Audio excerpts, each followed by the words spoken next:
Hello students, good morning. आज मैं BA part 3 के पेपर 6 हिस्ट्री ऑफ साइकोलॉजी या सिस्टम ऑफ साइकोलॉजी, मनोविज्ञान का इतिहास या मनोविज्ञान का संप्रदाय या जिसे स्कूल ऑफ साइकोलॉजी भी कहा जाता है, उसमें पीछे पढ़ाए गए पाठ गेस्टाल्टवाद को आगे बढ़ाते हुए मैं चर्चा करूंगा कि गेस्टाल्टवादियों का अन्य संप्रदायों के विचारधाराओं से क्या मतभेद रहा, अन्य विचारधाराओं में और जो गेस्टाल्टवादियों के सोच थे, उनके फिलॉसफी थे, उसमें क्या क्या अंतर रहे, किस आधार पे वे दूसरे संप्रदाय का विरोध करते थे, उसकी मैं चर्चा करूंगा। उसमें सबसे पहले हम संरचनावाद के विरुद्ध जो गेस्टाल्टवादियों का विरोध था, जो शिकायत थी, जो ऑब्जेक्शन थे, उसकी चर्चा मैं करूंगा। संरचनावादियों का विरोध गेस्टाल्टवादियों ने दो बिंदु पर किया, जो था पहला तत्ववाद, जिसे एलिमेंटलिज्म कहा जाता था, क्योंकि आप जानते हैं कि संरचनावादी किसी भी अध्ययन को तत्वों के आधार पे अध्ययन की बात करते थे। उन्होंने कहा था कि संवेदना को यदि तोड़ा जाए तो उसमें से कुछ तत्व निकलेंगे। उसी तरह से शिक्षण, प्रत्यक्षीकरण आदि विभिन्न आयामों की चर्चा तत्वों के आधार पे, तत्वों के जुड़ने के आधार पे की थी। गेस्टाल्टवादियों ने इसका पुरजोर विरोध किया और उन्होंने कहा कि व्यक्ति में प्रत्यक्षीकरण, शिक्षण पाठ के रूप में नहीं होता है, बल्कि एज ए होल होता है। इसीलिए संरचनावादियों के द्वारा जो व्याख्या की गई है वह पूर्णतः गलत है। किसी भी घटना का अवलोकन हम पूर्ण रूप से करते हैं, न कि पाठ के रूप से। इसीलिए गेस्टाल्टवादियों का कहना था कि यदि हम पाठ के रूप में अध्ययन करेंगे तो वह अलग प्रकृति ले लेगा, उसका प्रकार ही अलग हो जाएगा और पूर्ण रूप से हम उस घटना का न तो प्रत्यक्षीकरण न शिक्षण कर सकते हैं। तो गेस्टाल्टवादियों ने संरचनावादी का तत्ववाद के आधार पर विरोध किया। दूसरा बिंदु जिसके आधार पर उन्होंने विरोध किया वह कॉन्स्टेंसी हाइपोथेसिस, जिसे स्थिरता प्राकल्पना का नाम दिया, और उसकी व्याख्या करते हुए उन्होंने कहा कि भौतिक घटना तथा मनोवैज्ञानिक घटनाओं में एक एक बिंदु का संबंध होता है। संरचनावादियों ने मनोदैहिक समानांतरवाद के सिद्धांत द्वारा लक्षित होता है, ऐसा गेस्टाल्टवादियों ने कहा। ऑप्टिकल इल्यूजन के क्षेत्र में जो गेस्टाल्ट मनोवैज्ञानिक द्वारा किया गया जो अध्ययन था, उसके आधार पर उन्होंने संरचनावादियों के दावे का खंडन किया और इसका उदाहरण देते हुए उन्होंने प्रत्यक्षीकरण को परिभाषित करते हुए कहा कि व्यक्ति प्रत्यक्षीकरण ठीक उसी रूप में नहीं करता जिस रूप में वह भौतिक रूप में उपस्थित होता है, बल्कि प्रत्यक्षीकरण में कुछ जोड़ घटाव की प्रक्रियाएं होती हैं और हमारा मेंटल सेट भी उसे प्रभावित करता रहता है। इसका उदाहरण देते हुए उन्होंने तीर रेखा और पंख रेखा को एक प्रयोग के द्वारा समझाते हुए अपनी बातों को गेस्टाल्टिस्ट साइकोलॉजिस्ट ने व्याख्या की और इसे प्रूव भी किया। तो तत्ववाद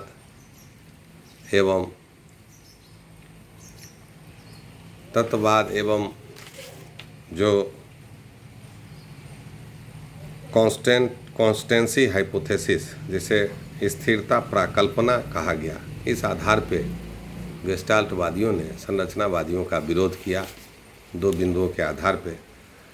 अब जो एसोसिएशनिज्म या एसोसियनिस्ट, जितने भी एसोसियनिज्म साइकोलॉजी साहचर्यवादी मनोवैज्ञानिक थे, उनका भी विरोध गेस्टाल्टवादियों ने किया। उसमें थॉर्नडाइक जो मुख्य रूप से आते थे, उनका विरोध इन्होंने किया।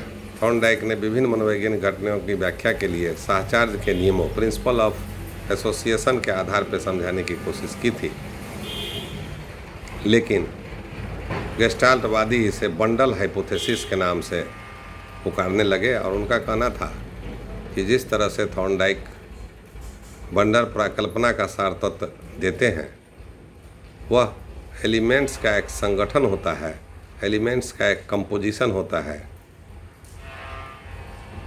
और इस आधार पे गेस्टाल्टवादियों ने साहचर्यवादियों का विरोध किया। गेस्टाल्ट मनोवैज्ञानिकों द्वारा इसके लिए, इसको प्रूफ करने के लिए कई एक्सपेरिमेंटल प्रूफ्स दिए गए, जो कि बंडल हाइपोथेसिस के विरोध में तत्व को उपस्थित करते थे। गेस्टाल्ट मनोवैज्ञानिकों का कहना था कि तत्वों के संबंध के बॉन्ड अवास्तविक तथा कृत्रिम होते हैं, चूँकि अनुभूति का जो नेचर होता है वह मोलर होता है, मोलेकुलर या आणविक नहीं होता है। इसमें समग्रता का गुण होता है, परसेप्शन एज ए होल होता है। इसीलिए प्रिंसिपल ऑफ कनेक्शन, जो उसको एक साथ बांधे रहे, की ज़रूरत नहीं पड़ती है। तो इस आधार पर उन्होंने ऑब्जेक्शन किया और साहचर्यवादियों के द्वारा जो थ्योरी उत्पन्न की गई थी, खासकर थॉर्नडाइक महोदय के द्वारा, कि साहचर्य के विभिन्न नियमों का उपयोग के आधार पर व्याख्या की जाती थी, उसका गेस्टाल्टवादियों ने पुरजोर विरोध किया। तीसरी जो धाराएं थी, तीसरा जो स्कूल था, जिसे हम लोग व्यवहारवाद के नाम से जानते हैं, तो व्यवहारवादियों के द्वारा भी गेस्टाल्टवादियों ने विरोध दर्ज किया और उनको भी, उनके आधार पर भी, उनके जो मेन प्रिंसिपल थे कि व्यवहार को उद्दीपन अनुक्रिया इकाई में बांटकर अध्ययन किया जाए, या स्टिमुलस रिस्पॉन्स थ्योरी के आधार पर बिहेवियर को समझाने का जो कॉन्सेप्ट बिहेवियरिस्ट का था, उसके आधार पर गेस्टाल्टवादियों ने इसे विरोध करते हुए कहा कि व्यवहार का स्वरूप चूँकि मोलर होता है, चवर्णात्मक होता है, अतः इसे अलग करके उद्दीपन अनुक्रिया इकाइयों में बांटना संभव ही नहीं होता है। इसे हम स्टिमुलस रिस्पॉन्स के आधार पर हम डिवाइड नहीं कर सकते हैं। चूँकि व्यवहारवादी चेतन मनोविज्ञान को सब्जेक्ट मैटर के रूप में नहीं मानते थे और चेतन अनुभूति के अगेंस्ट में व्यवहारवाद को लाए थे, लेकिन गेस्टाल्टवादी चेतन अनुभूति को मानते थे, चेतन अनुभूति के कॉन्सेप्ट का विरोध उतना नहीं करते थे। तो इस आधार पर भी व्यवहारवादियों का गेस्टाल्टवादियों ने विरोध किया और गेस्टाल्टवादियों का मत था कि बिहेवियर एवं कॉन्शसनेस दोनों के अध्ययन का विज्ञान ही मनोविज्ञान है, अर्थात मनोविज्ञान चेतन या तात्कालिक अनुभूति का अध्ययन करता है, परंतु संरचनावादियों द्वारा प्रस्तावित विश्लेषणात्मक तरीके से नहीं। मतलब कि गेस्टाल्टवादियों का यह तो मानना था कि चेतन अनुभूतियों के इमीडिएट एक्सपीरियंस का, कॉन्शस एक्सपीरियंस का अध्ययन मनोविज्ञान के अंतर्गत तो होना ही चाहिए। और उन्होंने इस बात को एक्सेप्ट भी किया कि जो संरचनावादियों का यह कंसेप्ट है कि कॉन्शस एक्सपीरियंस का मनोविज्ञान है, वहाँ तक तो गेस्टाल्टवादी सहमत थे, परंतु चेतन अनुभूति को जब पार्ट के रूप में, चेतन को जब टुकड़े टुकड़े में करके अध्ययन करने की बात संरचनावादी करते थे, या उनका यह विचारधारा था, तो उस विचारधारा का गेस्टाल्टवादी पुरजोर विरोध करते थे। अर्थात संरचनावादियों की कुछ बातों को वह माने और कुछ बातों का उन्होंने विरोध किया। तो व्यवहारवादियों का गेस्टाल्ट मनोवैज्ञानिक ने इसीलिए विरोध किया क्योंकि व्यवहारवादी चेतन के अस्तित्व को ही नहीं मानते थे, परंतु गेस्टाल्टवादी चेतन के अस्तित्व को मानते थे। तो इस तरह से चेतन अनुभूति को लेकर व्यवहारवादियों का भी उन्होंने विरोध किया और चेतन अनुभूति के समझने के लिए विभिन्न प्रकार के जो टेक्निक्स संरचनावादियों ने अपनाए थे, उस विधि का कि उसके विश्लेषण के आधार पर उसका अध्ययन किया जाए, इस सिस्टम को गेस्टाल्टवादी नहीं मानते थे। तो एक ही साथ दोनों ही स्कूल से, दोनों ही संप्रदाय से, अर्थात संरचनावादी एवं व्यवहारवादी से, एक ही साथ दोनों ही संप्रदाय से गेस्टाल्टवादियों का मतभेद रहा। अब हम यह देखेंगे कि सब्जेक्ट मैटर के रूप में जिस तरह से उन्होंने कहा, उसी तरह फिजियोलॉजिकल कंसेप्ट के उपयोग पर भी आपत्ति जताई गेस्टाल्टवादी मनोवैज्ञानिकों ने। इस तरह मनोविज्ञान के कई स्कूलों और संप्रदायों को नर्वस सिस्टम, न्यूरोलॉजिकल यूनिट्स का एक क्रम माना गया है, जो टेलीफोन सिस्टम के समान ही कार्य करता है। गेस्टाल्ट मनोवैज्ञानिकों के द्वारा प्रिंसिपल ऑफ आइसोमॉर्फिज्म के रूप में इसकी अलग व्याख्या की गई, और वह बिंदु से बिंदु का संबंध होता है, ऐसा उनका कहना था। और वो लोग रिस्ट्रेनिंग फोर्स, कोहेसिव फोर्स का कॉन्सेप्ट दिए और इन बिंदुओं को दोनों के आधार पर व्याख्या करने की कोशिश की। गेस्टाल्टवादियों का कहना था कि दो प्रकार के फोर्सेज होते हैं, जिसमें रिस्ट्रेनिंग फोर्स एक ऐसा फोर्स होता है जो किसी भी स्थिति में एक दूसरे से जोड़ने पर जो रोकता है, उसको रिस्ट्रेनिंग नाम दिया गया।